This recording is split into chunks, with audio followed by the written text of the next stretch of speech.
மகளிருக்காக நியாயம் கேட்டு துணை நிற்கும் ராகுலுடன் கைகோர்ப்போம். ஏன் இதை நான் சொல்றேன்னா, காங்கிரஸ் கட்சிக்கு மட்டும்தான் வரலாறு இருக்கு. இப்போ ஆண்டுட்டு இருக்க பாசிச பாஜகவுக்கு வரலாறு கிடையாது. எங்களுக்கு மட்டும்தான் வரலாறு இருக்கு. ஏன் வரலாறு இருக்குன்னு சொல்றேன்னாக்கா, ஏன் நாங்க நியாயம் கேட்கிறோம்னாக்கா, இன்னைக்கு உத்தரப்பிரதேசத்தில் நடந்த பிஜேபியோட எம்எல்ஏ முன்னாவை அவங்க ஃபேமிலியே அவங்களுக்கு இது வரைக்கும் தண்டனை கிடைக்கல. அதே மாதிரி காஷ்மீர்ல ஆசிஃபாவுடைய வழக்கு, அதாவது இந்திய மக்களாகிய நாங்க இதுக்கு முன்னாடியே காங்கிரஸ் கட்சி பெண்களுக்கான அங்கீகாரத்தை இப்ப மட்டும் கிடையாது, அது நம்ம சுதந்திரம் வாங்குறதுக்கு முன்னாடியே நாங்க பெண்களுக்கான உரிமையை நாங்க கொடுத்துருக்கோம். அதாவது முதலாக ஒரு பெண் இந்த இடத்துல தலைவியா ஆவறாங்கன்னாக்கா, டாக்டர் அன்னி பெசன்ட் அம்மையார் தலைவியா இந்த அகில இந்திய காங்கிரஸ் அங்கீகாரம் பண்ணுச்சு. அடுத்தது சோனியா காந்தி அம்மாவை அங்கீகாரம் பண்ணுச்சு.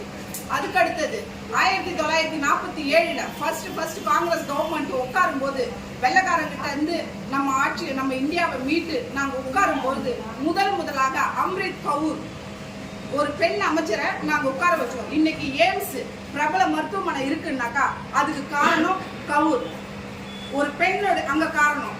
நாங்க பெண்களுக்கு முக்கியத்துவத்தை அதிகமா கொடுக்கிறோம். பெண்களுக்கு நியாயம்ன்றது இந்த நாட்டுல அநியாயம் நடக்குதுன்றதுக்காக நாங்க நியாயத்தை கேட்கிறோம். பெண்களுடைய சதவீதம் 33% நாங்க இம்ப்ளிமெண்ட் கொண்டு வந்தோம். ஆனா அந்த 33% தடுத்தது இங்க இருக்கிற பிஜேபி. ஆனா இப்போ அவங்க என்ன சொல்றாங்க, 33% நாங்க உங்களுக்கு கொடுத்துட்டோன்றாங்க.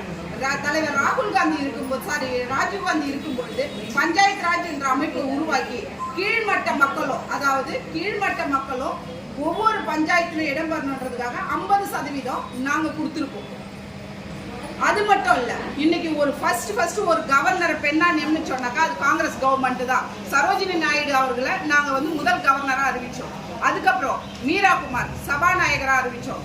நாங்க முதல் பிரிதிபா பாட்டீல் எங்களுடைய கட்சியில இருந்து ஒவ்வொரு தடவையும் காங்கிரஸ் கவர்மெண்ட் மட்டும்தான் பெண்களுக்கான உண்மையான நியாயமான சதவீதத்தை பெண்களுக்கு கொடுத்தது காங்கிரஸ் கவர்மெண்ட் மட்டும்தான். அதனால தான் நாங்க காங்கிரஸ் கவர்மெண்ட் காங்கிரஸோட கைகோர்ப்போம். இன்னைக்கு ராகுல் காந்தி பெண்களுக்காக நியாயம் கேட்டு போறாரு.